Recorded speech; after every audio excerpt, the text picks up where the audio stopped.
أعوذ بالله من الشيطان الرجيم. بسم الله الرحمن الرحيم. يا أيها الرسول بلغ ما أنزل إليك من ربك وإن لم تفعل فما بلغت رسالته والله يعصمك من الناس إن الله لا يهدي القوم الكافرين إن الله لا يهدي القوم الكافرين. akíbára àgbà mọ́láyé ṣe gáúfù shabab ní ìgbà tí a wà lé àfáwà kọrin kan fún pẹ́kí kí wọ́n pé abal khairatu wal barakati jam'an agaufu shababi sirri awliya agaufu shababi sirri awliya كالكيف ذكرك يا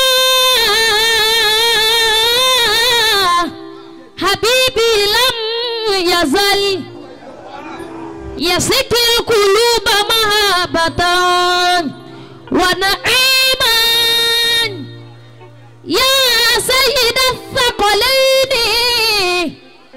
حسن مكانة ومقام عز في النفوس عظيما يا إلهي أغثنا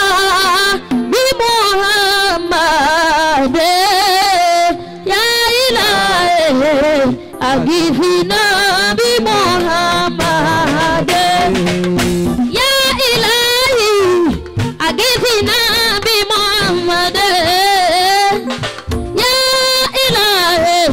أغثنا بمحمد يا إلهي أغثنا بمحمد يا إلهي أغثنا بمحمد ألا يا رسول الله كنت رجاءنا وكنت بنا ولم تكن دافعا وكنت رحيما هاديا ومعلما ليبكي عليك اليوم من كان باكي يا إلهي أغثنا بمحمد اللهم صل على محمد اللهم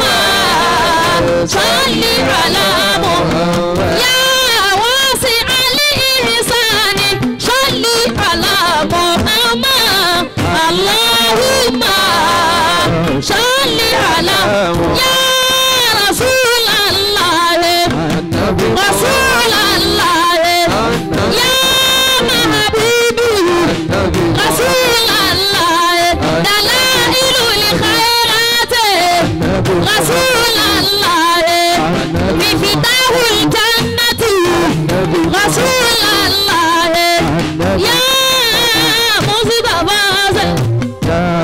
مصطفى سيدي يا مصطفى سيدي يا مصطفى سيدي يا نور نوري يا نور نوري جودا جودا جودا جودا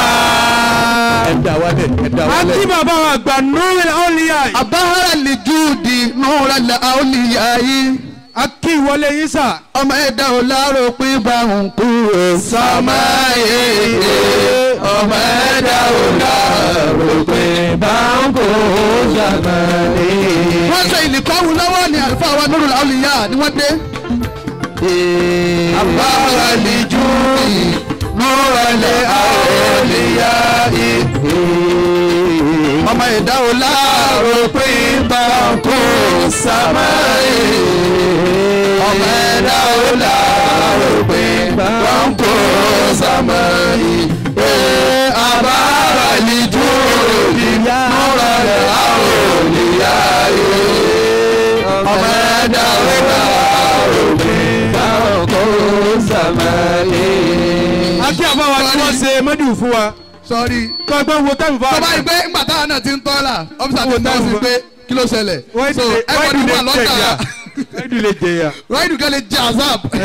àmọ́ mo jẹ́rìí ọ́fíìsà wọn rí. ọlọ́wọ́ sàlékún àlùbáríkà fáwa tí wọ́n ṣe mẹ́díù. àmín. ẹ̀rí nígbà tí a bá ṣe mẹ́díù lọ́wọ́ mọ̀lẹ́nìkan sùn sábà wọ́n wá dọ́bù owó àfà sínú envelope yẹn. wọ́n tún wá ń ná owó fún àfà. jásùpọ̀ ànábì padà wá gbé wọn dẹ̀ tún padà dìde. ọlọ́run nǹkan bẹ́ẹ̀ nú ayé o. nǹkan bẹ́ẹ̀. ọ̀rọ̀ àbáwọ̀ tá ń lọ nísìnyí.